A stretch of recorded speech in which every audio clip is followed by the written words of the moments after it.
Hello everyone, welcome to Sunday special class. Today's topic is University Wits. They were prominent in the 1580s. They attended either two of the universities, Oxford and Cambridge. Thomas Kidd did not attend any university but wrote in the style of the University Wits. This term, University Wits, was first used by Sainsbury. John Lilly, George Peale, and Thomas Lodge, three of them were in Oxford University, and Robert Greene, Thomas Nash, and Christopher Marlowe in Cambridge University. The common features of University Wits were they received humanistic education at the universities. They used rhetorical language. They condemned those who were not university educated, such as Ben Jonson and Shakespeare. First of all, John Lilly, who was born in 1554 and died in 1606. He was the first major prose stylist in English. He drew themes from classical mythology. His major works were Euphus' Anatomy of Wit, which was published in 1578. The plot was borrowed from Boccaccio. He got the name probably from Ascham's The Schoolmaster. And his next major work is the sequel of Euphus, that is Euphus and His England, which was published in 1580. Lilly devoted himself to writing comedies after 1580. Campasse, Sappho and Phao, Galatea. Endymion is his masterpiece and it influenced Shakespeare. Then other works are Midas, Love's Metamorphosis, Mother Bombay, The Woman in the Moon. It is the only play he wrote in blank verse rather than euphemistic prose. Next is George Peale. He was born in 1556 and died in 1596. He had a special liking for violence and bloodshed. The Arrangement of Paris, The Battle of Alcazar, Edward I, David and Fair Bathsheba, The Old Wives' Tale, etc. were his major works. The sonnet, A Farewell to Arms, was addressed to Queen Elizabeth. Next is Thomas Kidd. He was born in 1558 and died in 1594. He was the son of a scrivener, that means scribe. He was imprisoned and tortured on suspicion of spreading heresy and atheism in 1593. And he is believed to be the author of the Spanish tragedy due to reference in Thomas Heywood's Apology for Actors, which was published in 1612. Kidd also wrote a Senecan tragedy, Cornelia. The Spanish tragedy, or Hieronymo is Mad Again, was the first proper English revenge tragedy, and it was also a romantic melodrama. The plot is like this. Before the play begins, the Viceroy of Portugal has rebelled against Spanish rule. A battle has taken place in which the Portuguese were defeated and their leader, the Viceroy's son Balthasar, captured. But the Spanish officer Andrea has been killed by none other than the captured Balthasar. His ghost and the spirit of revenge. The spirit of revenge is present on stage throughout the entirety of the play. So the ghost and the spirit of revenge serve as a chorus, and at the beginning of each act, and Andrea bemoans a series of injustice that take place. The king's nephew Lorenzo and Andrea's best friend Horatio dispute over who captured Balthasar. And though it is made clear early on that it is in fact Horatio that defeated him, while Lorenzo essentially cheats his way into taking partial credit, the king leaves Balthasar in Lorenzo's charge and splits the spoils of victory between the two. Horatio comforts Lorenzo's sister, Bellimberia, who was in love with Andrea against her family wishes. Despite her former feelings for Andrea, Bellimberia soon falls for Horatio. Her courtship with Horatio is motivated partially by her desire for revenge. Bellimberia intends to torment an amorous Balthasar, the killer of her former lover. As Balthasar is in love with Bellimberia, the royal family concludes that their marriage would be an excellent way to repair the peace with Portugal. Horatio's father, the Marshal Hieronymo, stages an entertainment for the Portuguese ambassador. Lorenzo, suspecting that Bellimberia has found a new lover, bribes her servant Pedrigano and discovers that Horatio is a man.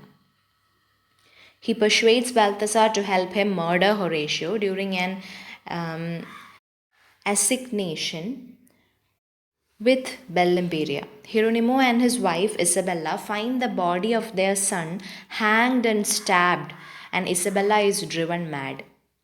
Revisions made to the original play supplement the scene with Hieronymo briefly losing his wits as well.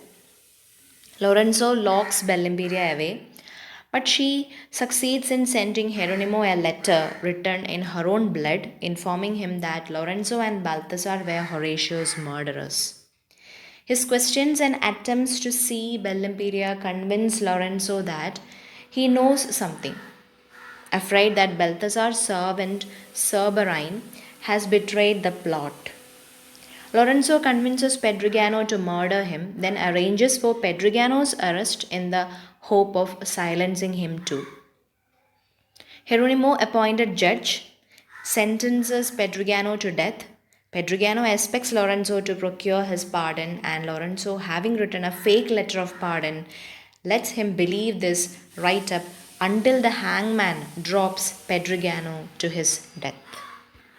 Lorenzo manages to prevent Hieronymo from seeking justice by convincing the king that Horatio is alive and well.